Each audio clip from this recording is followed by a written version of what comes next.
Quickly take this comment. Fabian Akeze says the Bola Ahmed Tinubu's administration will not make any headway in achieving its renewed hope agenda without probing the administration of PMB. For how long can this government sweep issues under the carpet? Enough. And then Oluchukwu Kletter says that BKO, the master himself, I don't think we need yacht at this time. The masses are suffering 5 billion on a luxury life while the masses suffer in abject poverty, penury. But then he also asked the question, he said, BKO, channeling the money into the student loan scheme, don't you think that it's in itself a fraudulent move? How will the monies be disbursed equitably? Kletos Oluchukwu from Ogun State. Would you like to respond to that?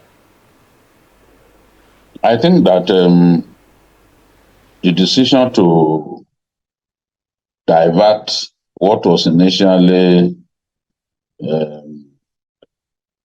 allocated to the presidential yacht to the student loan scheme is a very good decision. I believe that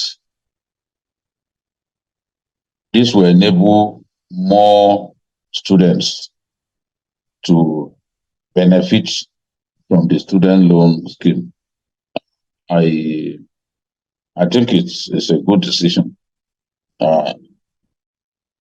We have to make the process transparent so that only those qualified can access those loans. People like Barack Obama benefited from this kind of initiative. You know, in the US, long after people graduate, they pay back the loans that they've taken. You know, I remember that Obama was even owing parking fees back in the university, and he paid up much later. You know? So I think it's a good idea to use that money for a student loan. You know, but as I said earlier, having realized now that yacht had actually even been delivered, you know. So that was a mistake made by the previous administration. And to address what our good friend said earlier, Mr. President during the retreat said something that, look, I accept the liabilities of the administration before me. Frankly, so much damage was done by the previous administration, but because they are in the same party, it's difficult for him to come out and condemn what he had seen.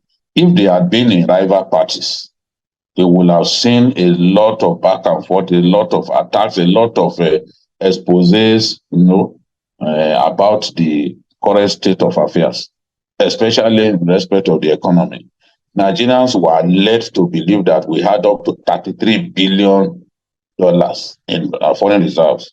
But today, we know that we do not have more than $3.3 billion.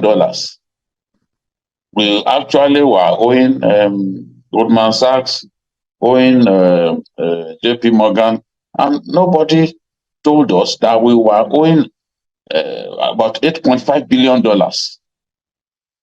Nobody told Nigerians. Whenever they are talking about how much we are owing as a country, they never listed what we owed JP Morgan. They never listed it. That means there was a lot of lack of transparency that was going on, and that's why Emefiele must be made to explain some of the nonsense that happened under his watch as CBN governor. I've been told that some monies are being returned and all that. Asiwaju appears not to be interested in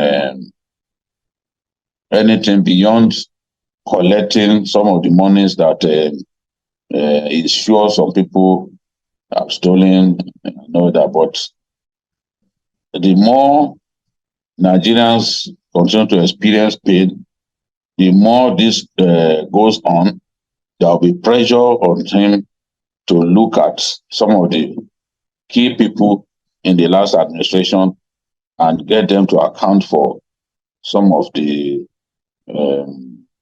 things that happened behind the scenes that put us in the mess that we have found ourselves today. You can see that musician from the Northwest, that popular Hausa musician, coming out to accuse President Buhari, former President Buhari, of damaging the country before handing over to Asiwaju.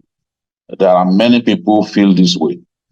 Just that a lot of them, because they are good party men, they are not coming out to complain. But I think that at some point, these people have to be made to account for the mess that they put Nigeria in.